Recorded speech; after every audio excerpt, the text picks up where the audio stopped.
Bonjour à tous et bienvenue sur la chaîne de papier et de rêve. Je suis Ursula et aujourd'hui je vais peindre des personnages avec vous. Alors vous pouvez peut-être le remarquer, mais pour une fois je parle en même temps que je peins et cette partie de la vidéo sera donc en temps normal et pas du tout en accéléré. Alors, si mon chat me laisse bien travailler, je vais vous montrer comment je peins ma première couche. Je sens que ça va être compliqué. Sur ma feuille, j'ai déjà le dessin des personnages qui est tracé.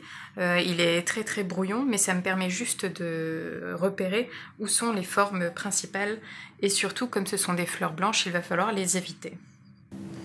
Alors, je prends du bleu d'Identrene et de la laque de Carence rose pour obtenir un violet. Et je vais donc commencer par peindre autour des personnages.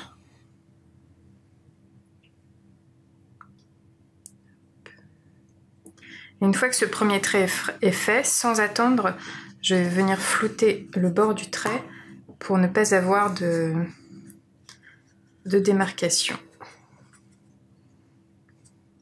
Je vais le descendre encore jusqu'ici.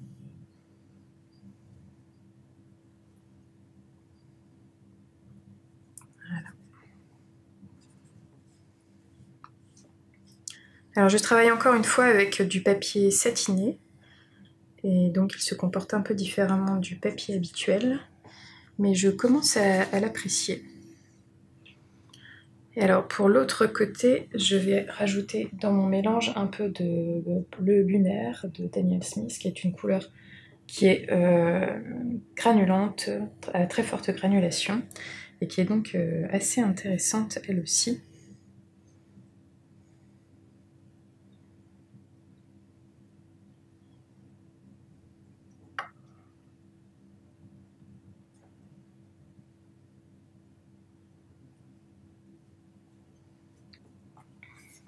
Et de la même façon, je ne vais pas attendre que ça sèche pour le dégrader.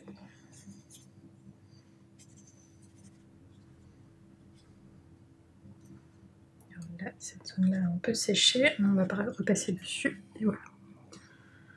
Alors, je vais incliner ma feuille pour faire voyager l'eau et récupérer le surplus. Et je vais en profiter pour ajouter de la couleur, en fait, à ce moment-là, puisque ça va du coup voyager et ça va être intéressant.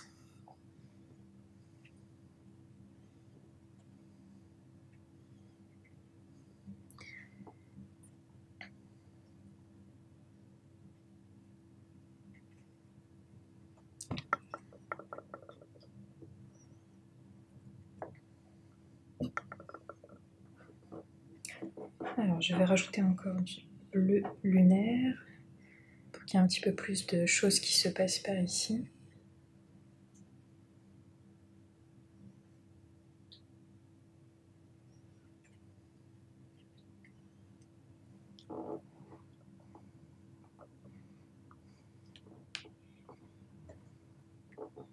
J'hésite pas à rajouter de l'eau pour faire encore plus voyager les pigments et ajouter des choses intéressantes sur ma première couche. Alors là, il y a beaucoup trop d'eau, donc je vais venir l'absorber.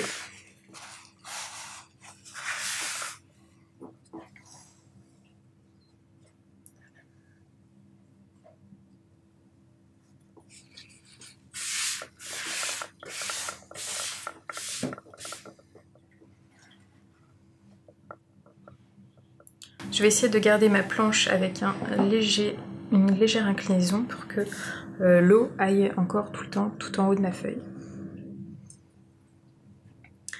Alors comme j'ai que des couleurs froides pour l'instant, je vais ajouter un petit peu de couleur chaude pour un peu de contraste et d'intérêt avec de l'or de quinacridone.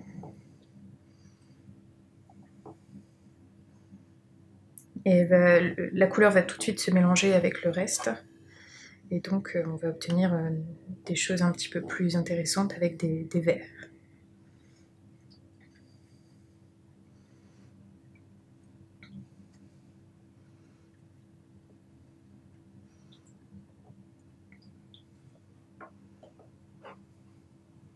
Donc ici il y a une flaque qui s'est formée à cause du relief du papier. Donc je vais essayer de faire couler l'eau encore plus. Alors là ça ne peut pas couler, donc je vais le récupérer avec mon pinceau.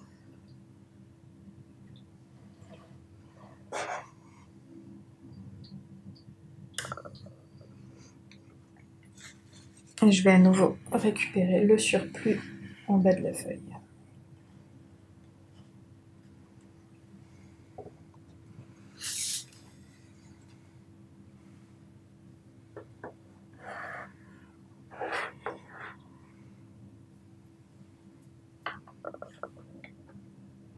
Alors avant de terminer ma première couche, je vais juste ajouter quelques bords un peu plus flous dans mes fleurs pour donner un peu plus d'intérêt à cet endroit-là.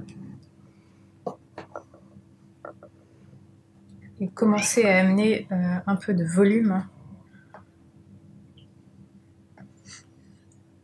dans les fleurs des personnages.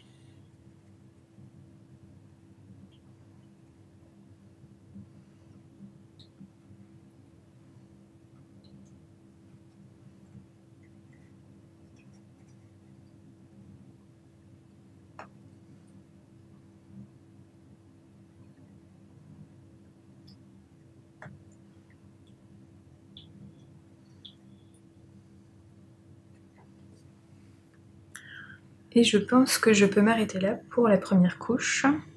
Il faut toujours que je fasse attention à cette zone-là qui est encore un petit peu submergée d'eau. Donc je vais venir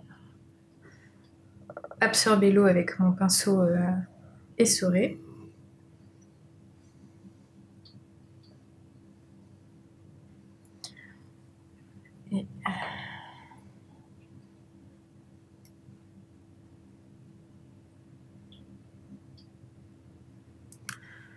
Et maintenant, je peux attendre que l'ensemble sèche. Et j'attaque maintenant la deuxième couche et je vous remets tout ça en accéléré pour finir cette vidéo. J'espère que la partie en temps réel vous a plu.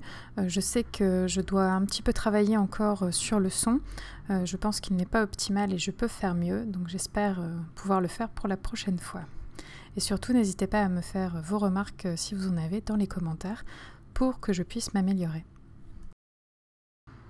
Sur cette deuxième couche, donc, je vais m'atteler à créer toute cette ambiance de nature en créant les herbes qui soutiennent donc ces fleurs de personnage et en leur donnant de l'intérêt par le jeu de couleurs et par les formes que je peux donner grâce à mon pinceau. Pour ce genre d'étape, j'essaye de conserver un mouvement très naturel dans la façon dont sont penchées les herbes, en faisant attention à ce qu'elles ne soient pas toutes penchées dans le même sens et qu'il y ait un mouvement cohérent entre toutes les herbes. Et je le dis à chaque fois, mais je vais me le répéter encore, pour avoir un effet encore plus naturel dans tout ce qui concerne la nature, les herbes, les feuilles. Il est toujours bon de changer la couleur du verre qu'on utilise quasiment à chaque fois qu'on trempe son pinceau dans la palette. Ça donne plus de nuances dans les verres et donc plus d'intérêt. Et maintenant parlons du matériel utilisé. Pour les pinceaux, j'ai utilisé un Raphaël Petit Gris 803 numéro 2 et un petit nouveau qui est un Rosemary & Co série 39 en 1,5 pouce. Pour les couleurs, j'ai utilisé du bleu d'Indentrène, de l'or de quinacridone, de la laque de Garance rose et du bleu de lune de Daniel Smith qui est donc la couleur qui granule énormément. Et mon papier est un papier Arches en grain satiné. Et maintenant, mon travail consiste vraiment à donner du contexte à mes fleurs et à ce qu'on les comprenne bien. Donc les accrocher à une tige et leur donner un environnement crédible dans lequel elles puissent vivre. J'aime particulièrement le bas de cette image avec cette trace un petit peu plus claire, vraiment dans le bas de mon image. On a vraiment l'impression que mes fleurs sortent de la neige et j'ai fait attention à garder cet espace plutôt clair pour conserver cette impression. Et en plus, grâce à l'utilisation du bleu de lune dans la première couche, j'ai une texture qui s'est créée à cet endroit-là qui est très intéressante, avec un peu de granulation. Ça reste tout de même assez doux, puisque mon papier est satiné et donc totalement lisse. La granulation a donc moins d'effet sur ce genre de papier, mais c'est tout de même présent, subtil et juste ce qu'il faut. Après plusieurs essais sur papier satiné, vous vous rappelez sûrement de mon premier essai, je vous mettrai le lien dans la barre de description pour que vous puissiez y jeter un œil si vous ne l'avez pas vu. Je pense que j'ai fait quand même beaucoup de progrès dans ma façon de travailler avec le papier satiné. Ce n'est pas encore parfait parce que de temps en temps j'ai des effets indésirables qui apparaissent, comme le retour d'eau que vous pouvez voir en haut à gauche. Ça a créé donc une fleur qui n'était pas voulue. Mais je commence à comprendre comment il fonctionne et comment réagir avec ce papier.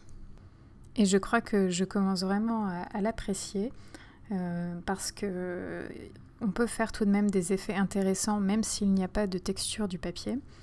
Et les couleurs se fondent peut-être un petit peu plus subtilement.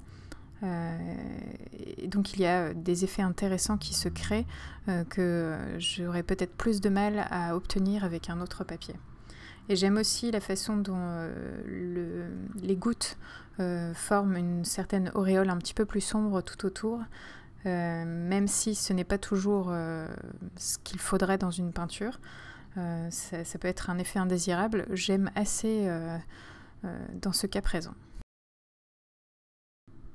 Pour finir les détails, j'ai donc utilisé ce nouveau pinceau de Rosemary & Co, qui est un pinceau en forme de dague très très long.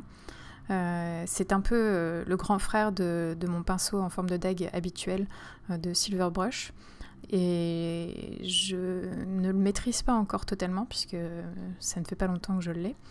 Mais il est très très intéressant pour créer des herbes car il bouge très facilement dans la main et il a ce côté un petit peu aléatoire que j'aime beaucoup. Et donc j'ajoute encore quelques petits détails pour donner toujours un petit peu plus de contexte à mon image et cette vidéo se termine. J'espère qu'elle vous a plu, n'hésitez pas à me dire ce que vous en pensez dans les commentaires en dessous. Et allez voir le blog, je vous mets le lien aussi dans la barre de description pour plus d'informations sur cette image. À bientôt.